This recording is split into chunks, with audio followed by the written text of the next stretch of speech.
Oh, okay. Yeah, I called. I've been calling you a couple of days, and just trying to get a bit of information. I did some research, and I think I found the answer, but I still like to get your opinion on something. What's that? Okay, I filed my claim, and I'm sorry, I filed my claim at federal court, in my court, and I made a mistake and included a person who was not diverse, and they dismissed it on like January 29th. So on February 4th, I refiled it, amending it to get rid of the person that was not diverse. And then what if the person wasn't diverse? Because they was in the same state. I made a mistake, included someone in the same city as me. Yeah, but that's what I'm saying. Were you going after a man or were you going after a state actor? Going after it was three people. It was a man, the CFO of a corporation, of two corporations, and then the last person who signed a document trying to do something to my property, administrate my property. So I included them. And then there was another person that was here that was a person that I was going after, and that person happened to be living here in Las Vegas. And I'm trying to follow you, man. It's kind of complicated, man. I'm trying to figure out what you're talking about. Okay. Okay. All right. I had the wrongdoer was a corporation, two corporations, and a person, a man, a woman, shall I say. And the woman was not diverse because they live in Las Vegas as well. And okay. So when you okay. So if you file as a man, you can't sue a corporation. You always file against another man. Okay, so did you do that or didn't you do that? I mean, Bob could sue Joe, but Joe can't sue a pine cone. Right. Okay, the pine cone. So the man that controls the corporation, you can sue him. Right. You sue the guy who sues the pine cone. You don't sue the pine cone. Right. Which is what I did. I put the guy's name, the CFO who controls the pine cone name for the corporation. Right. And then the person that wasn't the woman that wasn't diverse was not connected to a corporation.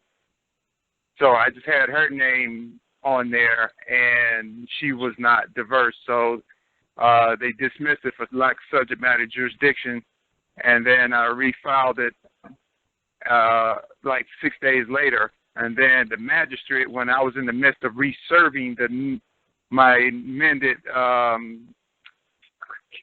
case, the magistrate he quashed the other side, the other parties submitted a motion to quash, and he said he was going to grant it because there was nothing before the court. Because the case had been dismissed on the 29th, which means he was ignoring my new filing on the 4th. So what I did was I sent a letter. Okay, I guess like I said, if I could actually see what you filed, it'd probably make more sense. Because, like I said, you say your name is Malcolm, right? Right, Malcolm. Okay, and then you were the claimant, you were the prosecutor. What did you call yourself on that? I call myself the aggrieved party prosecutor. I a man. The aggrieved party prosecutor. Prosecutor. Uh-huh. Okay, just right. You can just say right. You can just say prosecutor. You don't have to do aggrieved. Aggrieved you can put down at the bottom. Okay. That's fine. But and then who did you put down underneath you in that caption? Underneath, as far as the wrongdoers, there's me and my wife on the claim together. We both are I a man, I a woman, aggrieved party prosecutors, and then the line just. What I'm trying to say. Okay, let me try to stop that right in its tracks again, too. I understand if you're making a claim that somebody's done you wrong, and your wife's claiming that somebody's done you wrong. That's two separate cases. Oh, okay. So we should have filed separately. Right, of course, because to me it's like, I claim that I believe in God, and you claim you believe in God. Yeah, but your version of God is not going to be the same as mine. Right, okay, I got you. Whatever's in your mind is not going to be what's in my mind. No matter how close we are related, or even if we're identical twins, I guarantee my belief or what I think God looks like or does or should or should not do is going to be different than what you believe. So two people standing on the same claim makes it kind of tough. You see what I'm saying? Right, okay.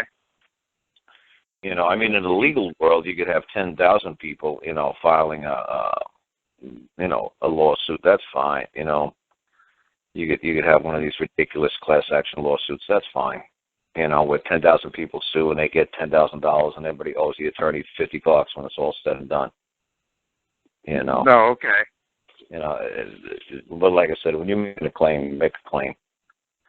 You know what I'm saying? You could say, your wife was impacted by it as well. That's fine. And, she wishes to. She can make a claim. But I don't speak for her. She's her own person. She's her own being. Oh, okay. All right, gotcha. Well, then it could be like, it's like, are you forcing her to make this? Is this under her own free will? See, because before women used to get married, the judge would bring them into their office and ask them, when they went to a justice of the peace, are you marrying this man because he promised you money? Did your daddy sell you? Did your daddy promise him something? Do you really want to marry this man? And if the woman says, no, I don't want to marry this man, it's arranged, or I don't want to be part of this, the judge would just, come back out and say, okay, that's fine. I won't tell him what you said. And then the judge would just come out and say, the clerk's office is closed right now. The clerk got sick or whatever. I don't have the paperwork that I need, or whatever. You're going to have to come back later on, and we'll see if we can pick it up from there. That's what I'm saying, because the judge would take a woman in the back and ask her, you really want to be a part of this? Right. But like I said, if you're making a claim, and then say you and your wife get into an argument for whatever reason between here and whenever, and before it comes to court, and then the judge just says to you, you really want to be part of this? And she's like, no, man, he's a wackadoo. I don't want nothing to do with this. Right. You know what I'm saying? I tell people to make it on their own. Right. So if they can separate us, then there could be a problem, is what you're saying. There will be a problem, like I said. Yeah.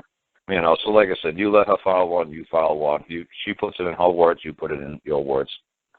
That's why I tell people, don't copy and paste my stuff. Put it in your own damn words.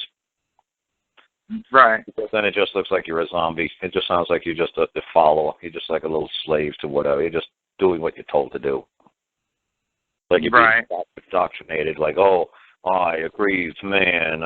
Malcolm, prosecutors. Like, oh, Jesus Lord. That looks like a Karl Lentz statement there. Right. So Malcolm came up on his own, that's for sure. So then if you look at your stuff, it's like, oh yeah, well, whatever. He just kept copy and pasting. You got to stand. Everybody's got to stand on their own. Right. So, like I said, I guess if I saw the claim, it would make more sense to me.